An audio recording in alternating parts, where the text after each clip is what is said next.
अस्पताल कैसे डिजाइन किया जाए, एनएबीएच में भाई क्या क्या आवश्यकताएं पड़ती हैं, डॉक्यूमेंट हो गए, अस्पताल कैसे बनाए। तो कल एक सज्जन मुझसे पूछ रहे थे कि अस्पताल की आवश्यकता क्या क्या है। पिक्चर्स में आपको दिखा रहा हूं, बेसिक आवश्यकता है भाई, जितना आपको एक रिसेप्शन एरिया चाहिए, एक वेटिंग एरिया चाहिए, डॉक्टर्स के चैम्बर चाहिए जितने आप कंसल्टेंट रख रहे हैं, मिनिमम अस्पताल में 2, एक कंसल्टेंट के लिए, विजिटिंग फैकल्टी के लिए और एक आपके आरएमओ के लिए।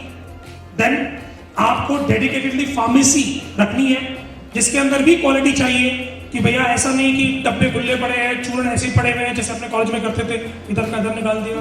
पता चले जी कई बार क्या होता है मजाक मजाक में वो तिफला की जगह सीतोपलादी मिल जाता है, सीतोपलादी की जगह पंचकार मिल जाता है, मरीज कहता खाया कुछ था निकला कुछ।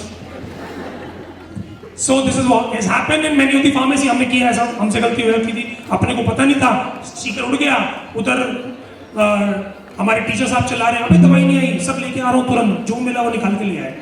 एक बार तो गलती क्या हो गई, पेशेंट को लगे थे लूज मोशन, जानी थी कुटज गणवटी, तो मुझे पता ही नहीं था कुटज गणवटी होती कैसी साहब, मुझे नहीं पता, मैं इच्छा विधि दिया है।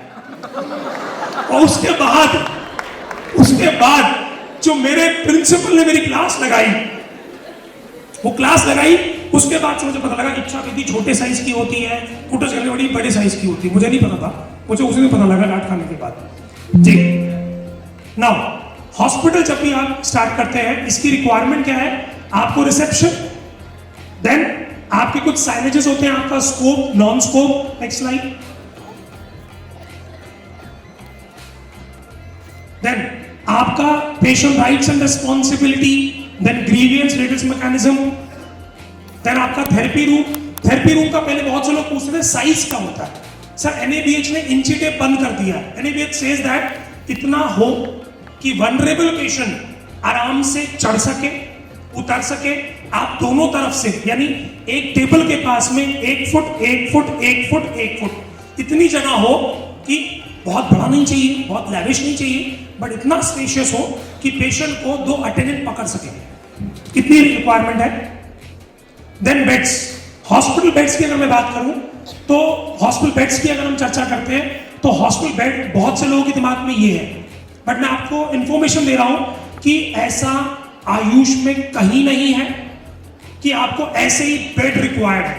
आपको एक बेड रिक्वायर्ड है वनरेबल पेशेंट के लिए, रेस्ट आपके हॉस्पिटल के अंदर अगर नॉर्मल वुडन बेड है, डबल बेड्स है, वो भी इक्वली एप्लीकेबल है। क्यों? क्योंकि हमारा आयुर्वेद का दृष्टिकोण अलग तरीके से है और ये एक मरीज को डराने वाला दृष्टिकोण है, डर का बिजनेस है, भैया तेरे ग्लूकोज चढ़ेगा, डंडा लगा साथ में, हमारे आयुर्वेद में ऐसा नहीं होता। देन स्टीम चैम्बर, ठीक, शिरोधारा टेबल आपकी, इस प्रकार अपने आप व्यवस्थाओं को व्यवस्थित करें। अस्पताल में आवश्यकता एक किचन की पड़ेगी आपको, उसकी पिक्चर्स नहीं दिखाई क्योंकि वो आपको सबको पता नॉर्मल किचन होनी चाहिए। प्रिपरेशन रूम इज मैंडेटरी, ठीक है। ओटी अगर आप डेवलप करते हैं तो ओटी से पहले hand washing area, CSSD room, ये सेपरेटली आपको अलग करके रखना है, ठीक है।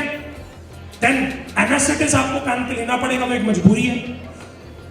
उसके साथ में आपके अस्पताल में व्हील चेयर, स्ट्रेचर, जो बेसिक रिक्वायरमेंट है ये होनी चाहिए, जो एक ठीक। रेस्ट, आपको कोई अलग मशीनरी की आवश्यकता नहीं, ये अपने माइंड में रख लीजिए कि जो आपके पास है वो पर्याप्त है, सिर्फ उसको प्रेजेंटेशन देना। अभी एक एनएबीएच का पेपर सबमिट हुआ था, एक एविडेंस का सेमिनार चल रहा था, तो बहुत से लोगों के मन में कि एनएबीएच बहुत कॉस्टली है, एक्चुअली में नहीं है।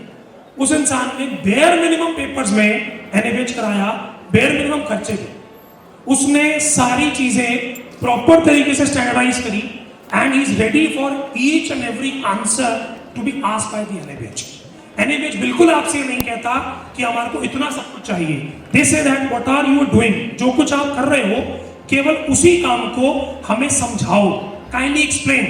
जैसे कभी भी हमारे लेक्चरर्स प्रोफेसर आके पूछते हैं भाई आपने जो किया है, आपकी थीसिस है, एक्सप्लेन कीजिए, प्रेजेंटेशन कीजिए कि आपने कितना साइज लिया था, कितना आपने ड्रग लिया था, किस प्रकार आपने किया है। उसी प्रकार NABH is nothing to be called as NCISM cancellation. NABH cancel, जो मैंने कहा कि मेरे खुद का कैंसिल हुआ, वो कैंसिल एक्चुअली नहीं था, उन्होंने बोला रिपीट वेरिफिकेशन। NABH कैंसिल कभी नहीं करता, कैंसिल नहीं हुआ था, रिपीट वेरिफिकेशन, यानी अगर आप एक बार आंसर नहीं दे पाए will give you another chance to give your answers. Kindly prepare it. इसके 3 स्तंभ हैं. पहला स्तंभ है इंफ्रास्ट्रक्चर, दूसरा स्तंभ है डॉक्यूमेंटेशन और तीसरा स्तंभ है आपकी ट्रेनिंग. यानी आपको हर चीज का प्रत्युत्तर, भाई आप करते हो तो कैसे करते हो, आप पोटली रखते हो तो कैसे रखते हो, आप तेल गर्म करते हो तो किस प्रकार करते हो, आप अपने रजिस्टर में एंट्री करते हो तो क्या मेथड है, आईपीडी की क्या मेथड है, ओपीडी का क्या मेथड है. क्योंकि आयुर्वेद के अंदर एक पैरामीटर नहीं है. कोई चरक के हिसाब से करता है, कोई सुश्रुत के हिसाब से करता है, कोई वाग्भट के हिसाब से करता है, कोई किसी वैद्य को मानता है, किसी की परीक्षा का अलग तरीका है. अब जैसे हर किसी की परीक्षा करने का, परीक्षण करने का अलग अलग मेथड है. सो एनएबीएच ये नहीं कहता कि हमारे को एक ऐसा प्रोटोकॉल चाहिए. Whatever you are doing it, kindly document it. That's it.